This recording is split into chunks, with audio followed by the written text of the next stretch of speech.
All right, this problem says during the summer, a group of high school students cultivated a plot of city land and harvested 13 bushels of vegetables that they donated to a food pantry. Next summer, the city will let them use a larger, similar plot of land.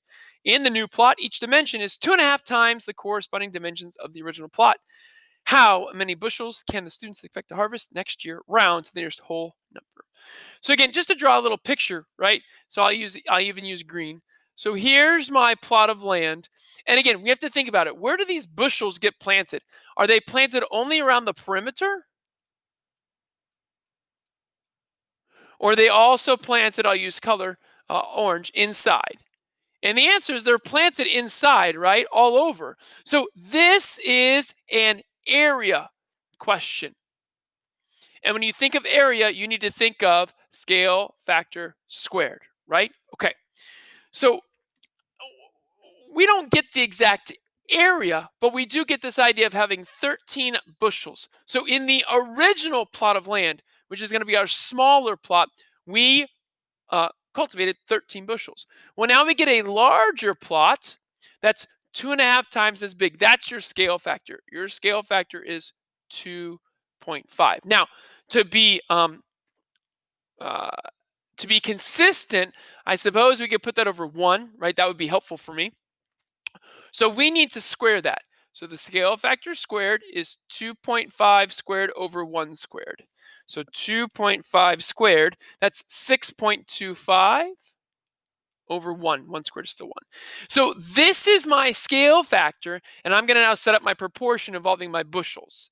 So 6.25 over 1 equals, this is going to be the bushels. I want the larger or the bigger plot on top and the smaller plot on bottom. So last year we cultivated 13 bushels in the smaller plot. Next year we want to figure out how many we can. So that's our x, how many bushels. So our x goes up top here. And there's our problem. And now we're going to cross multiply. And what's beautiful about this is that x gets multiplied with 1. And x is already by itself. And we just do 6.25 times 13. And I got 81.2.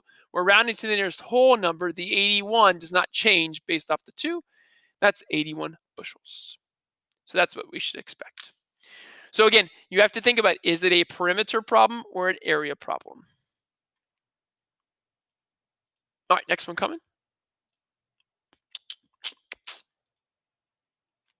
All right, so this problem says the triangles are similar. What is the scale factor and what is the ratio of the perimeters? So if you look here, right, they actually give us the areas. So again, this is the big figure. This is the small. So the area of the big over the area of the small, you could do small over big, it doesn't matter. I like to do the big number on top, is going to be 98 over 50. And remember, this is going to be equal to the scale factor squared. So if I want to find the scale factor, eventually I'm going to have to take the square root of both sides.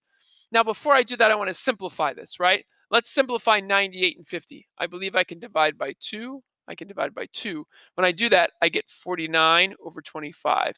Now, if you know some perfect squares, you're smiling right now, right? You're giddy. That's equal to your scale factor squared. So to get the scale factor alone, I'm going to take the square root, which means I take the square root of this left side, which means I take the square root of 49 and the square root of 25. And as I said, you're giddy because you know that those are both perfect squares. The square root of 49 is 7, and the square root of 25 is 5. And that is equal to your scale factor. Now, if you put 50 over 98, eventually you got a scale factor of 5 over 7, and that's fine. So the scale factor is 7/5 or 5/7.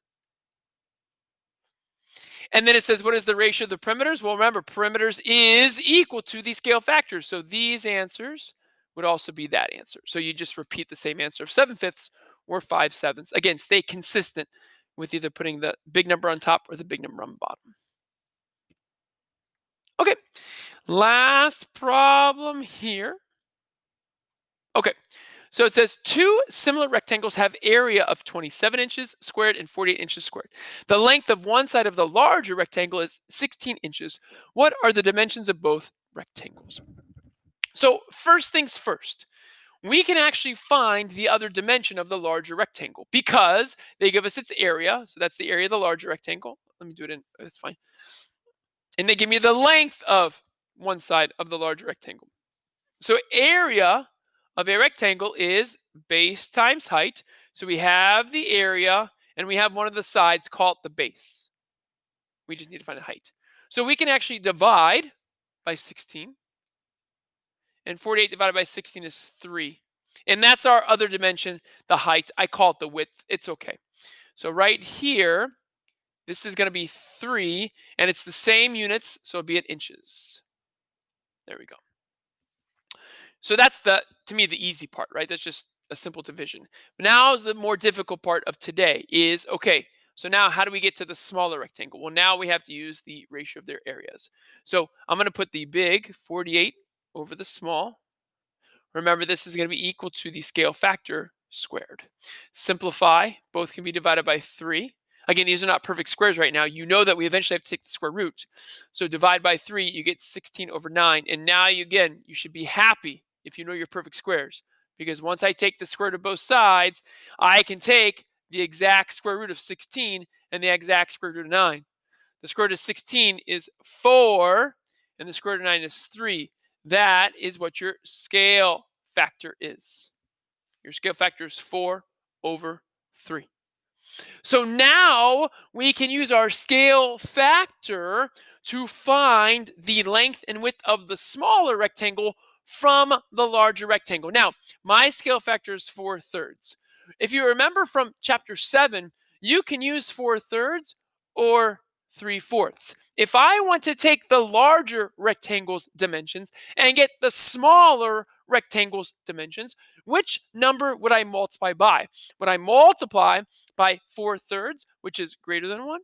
Or I multiply by 3/4, which is less than 1? And the answer is 3/4. I need to get smaller. So take your dimension of 16 and multiply it by 3/4. When you do that, you will get 12. That is going to be the length. That's this corresponding length, 12, and that'll be in inches. And now take 3 and multiply by 3/4. Now, when you do this, you get 9/4. Remember, the 3 is over 1. 3 times 3 is 9. 1 times 4 is 4. So 9/4. I believe you can enter in the decimal too, which is 2.25. That's okay. All right, 9 divided by 4. Let me double check that. Yes. So in this box, I'm going to do 9/4. That would be inches as well. Again, you could do 2.25 too.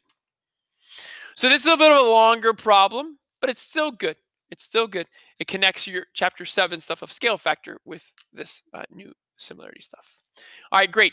So again, if you have any questions, feel free to ask. Otherwise, good luck on this homework, and we'll see you next time.